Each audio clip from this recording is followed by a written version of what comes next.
All right, so much to talk about. The book, You've got 2 minutes. the album. I was told 15, just for the record. I'm only kidding. All right, and then the event coming up. Yeah. All right, should we start with the book? Start whatever you like. Book number 3.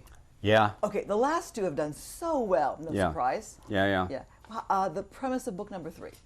Well, you know, the premise of number 1 was I found a box of postcards, and they were all from the boys, because if they went anywhere, I'd say, send me a postcard. I just love postcards. So that's what started this. And then with Nick Roylance at Genesis, you know, we were talking, I've taken a lot of photographs, and I've got a lot of photographs. So we thought the book number 2 would be actually mainly photographs I took with cameras.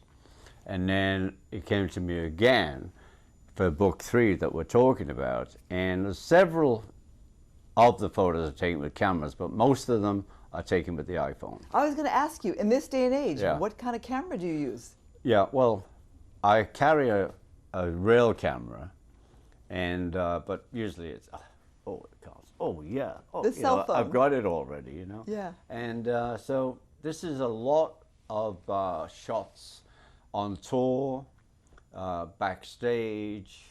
You know, the one that blows me away was the one of this big eagle that landed on the balcony. I was in a hotel in Miami on tour, and this thing just came and, well, you've got to take a few photos. Yeah. And but it didn't move. It just like, oh yeah, you want to take a photo? Okay. And then it came back the next day. So I got quite a few photos, and we put some of them in the book. Well, an eagle is always a great shot. Yeah, But with the ocean in the background, you think, what? You know, because you always think they're in woods and madness. you describe the book as just random shots. They are random shots, and you know, it depends on the mood. If you look at some of the shots, they're actually plugs in the wall, but they look like faces. I hope they look like faces to everyone else. Yeah, I but saw to your me, photos. they look like faces, and you know, then I'm sitting around the dressing room, and I'll sort of take a photo of what I've left on the plate for dinner. Or then I'll arrange the potatoes as potato man, I call him, with asparagus mouth. So, you know, it would be great, especially when I'm being interviewed, say, oh, I only take shoes. You know what I mean? I only take seascapes, but it's all over the place. And I think people like that because they can see different attitudes of me, you know, as well as the photos. Oh, look what he's taking now. Makes it very real to see your plate of food Yeah. being photographed and making a book. Yeah, it's in the book. Yeah, okay. So- Touring. I'd love to have you reflect on touring today from, say, back in the heyday. Well, it's a lot easier today, and but we play a lot longer. Because when we were out as the Beatles, we did 30 minutes at the most. That's all, and then now we do 2 hours. What about, how is it connecting today with the fans? Because everyone's got their cell phone up now. As soon as you run on, half of the audience see you through the cell phone. Doesn't matter who you are, and that's how it is. And you have to say, okay. Sign of the times. Well, no, it's what they want to do. It's what they want to do. It's like part of now. Yeah. You know, I was looking one time for footage, or our Apple group of companies, we were looking for footage from the 60s that people had taken. Nothing. Nobody took photos. They just screamed. You know? It is hard to find photos sometimes. I mean, you know, where I lived in Liverpool, the first camera we got, I was 18. There's only like 5 shots of me from birth to 18. Yeah, yeah. And now It's my different son, today. my eldest son, is like 1,000. Exactly. My second son is 750, and my daughter, who still moans about it, there's only 50 of her. We capture life differently. Let me ask you this. In the book, where is John Lennon in this book? In my heart, in the book. He's on the record, and you know, he wrote the record that we did. Are we switching to records now? We can. We can. Anyway, the new record, What's My Name? You know, it's a story that it's like out of the blue, really. I met this guy over several years. His name is Jack Douglas, and he produced John's later albums. And just this year, he said, well, did you get that cassette? I said, that's how long ago it was. I said, no, what are you talking about? He said, well, John wanted you to have this cassette. And it's him doing his demos in Bermuda. So it's called the Bermuda Demos. And so he said, well, I'll get you a copy. So he put it on a CD for me from his cassette. And at the beginning, John says, oh, that would be nice for Mr. Richard Starkey. This would be great for you, Ringo, in a Liverpool accent. And there's a song on it that he never finished. He just did the demo. He never made it on a record. And all the others he'd done. He'd put on his records. And so I was emotional when I heard his voice, actually, because it's out of the blue. He's been gone 39 years now. So that was a hard day when he went. Anyway, let's keep it up. And so I thought, well, I'm going to do it. I had no idea about this song. That it was on a demo even. And then we went to the internet and we found that it was put out once with George Martin put strings on it, his demo. I never heard that. Well, so now never heard about it. It was like mad. Let me ask you this. I love that you're still connected with Paul McCartney. I mean, that's a lasting friendship. It is. Yeah, well, we were good friends. You know, we supported each other, and the music still carries on. Like Abbey Road just came out, and it was in the charts. Okay. You know, we have all that time together, and if you go, there's the art gallery by the door of this hotel. You know, there's pictures of the four of us, and we're all in the same car. We only ever had 2 rooms in a hotel. We always shared. We knew each other really well. So, you know, we are in a way still together, but Paul and I are still together because we're still here. I love that he comes to play on the album. That's you know, he played on the album for me. And, you know, he played Dodger Stadium a couple of months ago. He asked me to get up with him. I got up with him there. So, you know, we do that. So we're still friends, and we have a lot of dinners together. Talk about the album. The album's great. If you do say so, right? Yeah. It's called What's My Name, which is, you know, I do know my name, but it's a song that Colin Hay wrote. He was Men at Work. And I found out this year that, because he was in my band in the All-Stars 6 years ago, and he wrote this song. I never knew. And somebody was in the studio while I was working, and they said, have you heard Colin's song, What's My Name? No, Colin never mentioned it. So I called Colin. I said, you've got this song, What's My Name? Because I do it every night on stage. I say, What's My Name? Because I introduce the band, and so I don't feel left out. So I go, What's my name? And they'll go, Ringo. And so he wrote this song about my life, you know, from horses to cars, from playing in German bars, from being on the radio, like the musician life I led, or still do. And in the end, you know, in the middle of each chorus, What's my name? Ringo. So that's why it's called that, 'cause it's a lot of fun. Do friends call you Ringo or Richard? Only family call me Richard. Okay. Yeah. Or Granddad. Or Dad. God, or great-granddad. Well, we're trying to get him to say GDD. And have you ever tried to teach a 2-year-old GDD? He's getting there, right? No, GDD. Okay. GDD. It's like I taught all my grandkids to do this.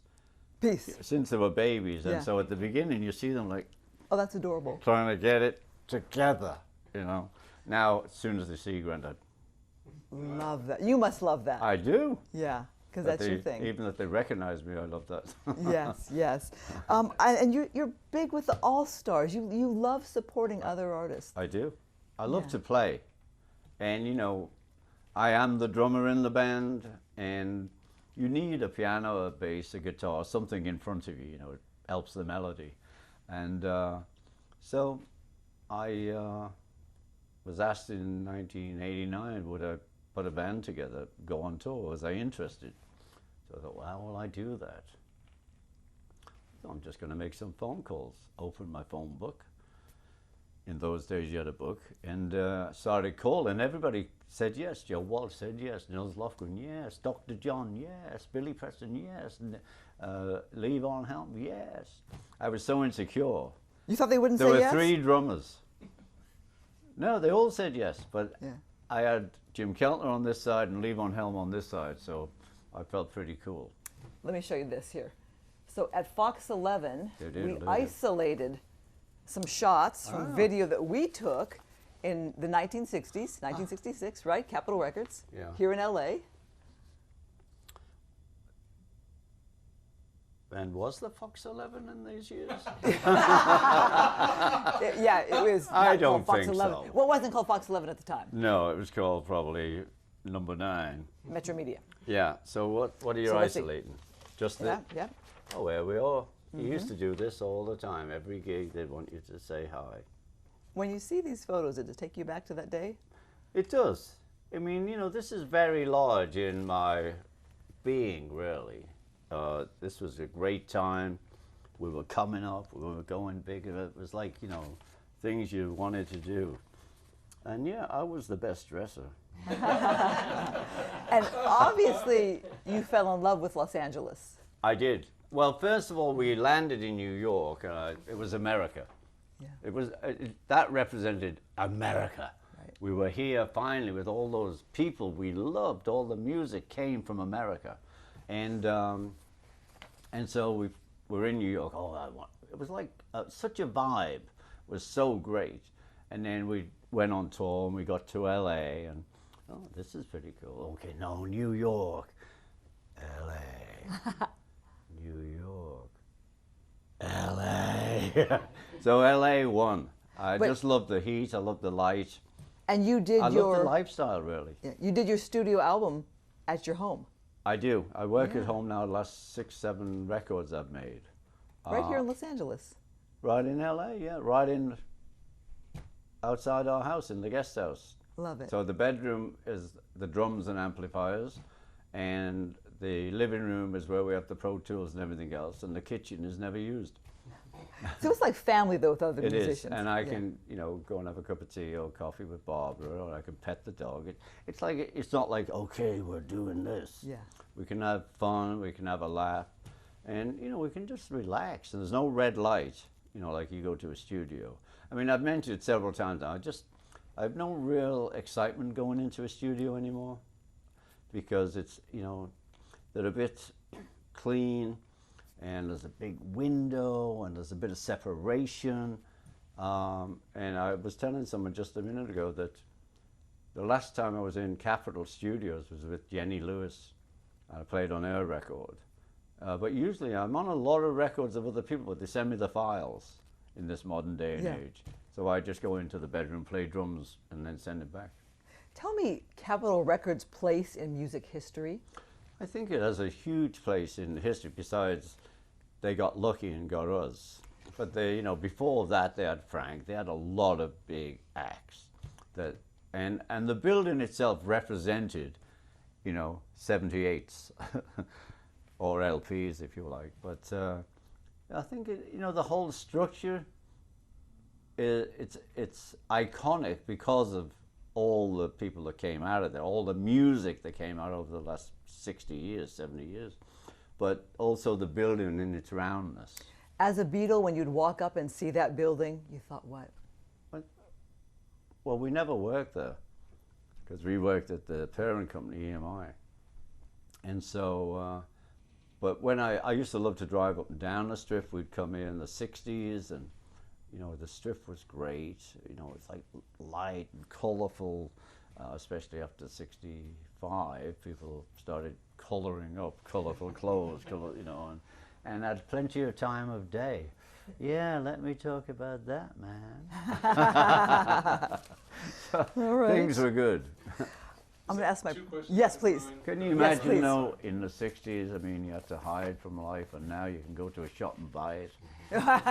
Things have changed. Yes. We had the Peace and Love moment on the 7th of July, my birthday. Came out of an interview, and someone said, oh, what would you like for your birthday? What would you like the fans? I said, I'd love them. I don't know where it came from. I'd love them to just go at noon, wherever you are, peace and love on my birthday. That's all I asked. And now we started with 100 people in Chicago, And now we're in 27 countries celebrating my birthday with peace and love. Can I do it with you right now? It's peace and Yeah, love. baby, you can do it. Peace and love? Yeah, peace and love. I like and that. goodbye. Oh, can my producer get in one question? Your producer, oh yeah, Mr. Two things for you. Yes. What's something uniquely Los Angeles that Ringo Starr does? Well, you know, I live here. We live in LA. You do what everyone's doing. You live here. And, you know, I have a lot of friends in this town. I had a house here since '76. Different houses, very LA-ish of me. But the house we're in now we've had since '92. And, you know, we've got dogs and we've got friends and we go out. Like we went out with our daughter Tuesday and her friend for dinner. You know, I just like the casualness of it. So might we see you at Gelson's or Dan Tana's restaurant? You could always see us at Erewhon. Oh, okay. Healthy eater. But in the sort of 90s, you could see it as Gelson's. Okay. But we've gone organic. Question number 2. Just Yes. one more. Yes. The track, What's My Name? Yeah. Rocks. I know Colin wrote it, but obviously he wrote it with you in mind. He did. And it talks about, you know, things change, but I'm still in the game. I'm still in the game. Yeah. I am in the game. And what does that mean all these years down the road? It means, I mean, for me, it's a lot of joy in my heart because, you know, you have to go back to when I was 13 in hospital, not feeling very well. And this, to keep us busy, because we were all bedridden, this woman brought in like maracas and tambourines and little drums. And I hit that drum and I only wanted to be a drummer for the rest of my life. Yeah. And guess what? It's still happening. I'm still playing. I still love to play. I love to play with other musicians, you know. I've never been one to go in the back room and practice, but if you play an instrument, I'll play with you all night. You know what I mean? I just love to play. I work with a lot of kids, and when I see your story about having been in a hospital for a year, being terribly sick as a young child, yeah. to see where you are today, it's wow. Yeah. Yeah. Yeah. Well, you know, there's a lot of heroes out there, those children who go through so much, you know, it's really harsh. Okay. But rags to riches story. Anyway, here we are. Very good. All right. Thank you so much for your time. Excited about your book, excited about your event. Great. Yes.